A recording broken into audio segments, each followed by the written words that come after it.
Consider the following distribution of daily wages of 50 workers of a factory.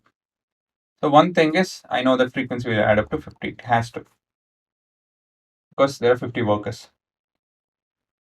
So find the mean daily wages of the workers of the factory by using appropriate method. You can use any method, right?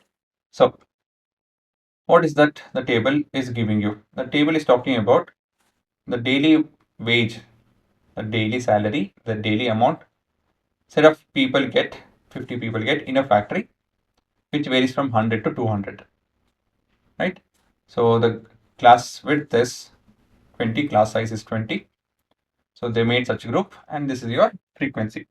That is 12 people are getting amount between 100 to 120. Now, so first thing is class mark, that's the middle number. How do you find the middle number? The average basically. Sum of these two by 2. So this is 110. Since the class width is fixed, right? Class size happens to be 20. What I can do is just add 20 along the column.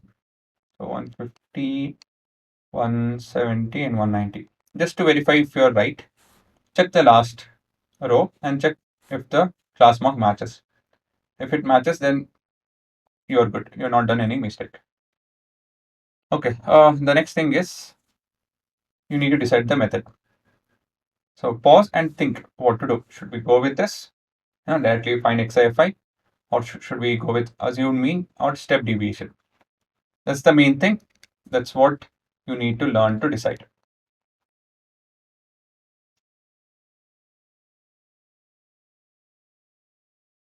I hope you guys happen to think over it. If not, it's don't make use of the video in this way. Just listen to it and let it be. It's of no use. Please do it yourself. Okay.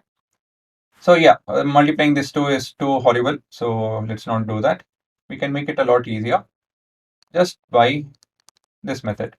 So we'll let a be equal to 150. Generally, we take a number which is in between the class mark. It makes sense. I'll show you why. So remember, xi has to be subtracted with 150. So all the numbers above 150 will have a negative answer. So it's negative 40, negative 20, 0, and post that it will be 20 and 40. We can further simplify this by taking heads to be what? Heads to be 20, is it not? So I'll assume heads to be 20. So we have our UI step deviation method to be di by h, right? So this will be minus 2, minus 1, 0, 1 and 2. And the last thing happens to be UIFI, which is the product of this particular column and this particular column, right? So you can see it's much easier to multiply this two than multiplying xi and fi. So this will be minus 14. So one more trick that I do is I keep a scale over here. I keep a scale so that I don't get distracted. When I'm writing it on a paper, I keep a scale in between or a pencil or something to block, and so that I can see only fi and ui. 0, 6 and 20. The sum happens to be minus 12. Okay. Again, yes, I've pre-calculated, pre-done this, so I have the values. Now, how do you find the mean formula? But I don't remember the formula. What to do? Well, just look at what you have done. We have found the sum of UIFI and we have found the sum of FI. We know we need to divide those. But before that, in the procedure, we just happen to divide with 20, so multiply with 20. And post that, pre that, we happen to subtract A, so add A. Get back the values. Undo it. It's like going back in time.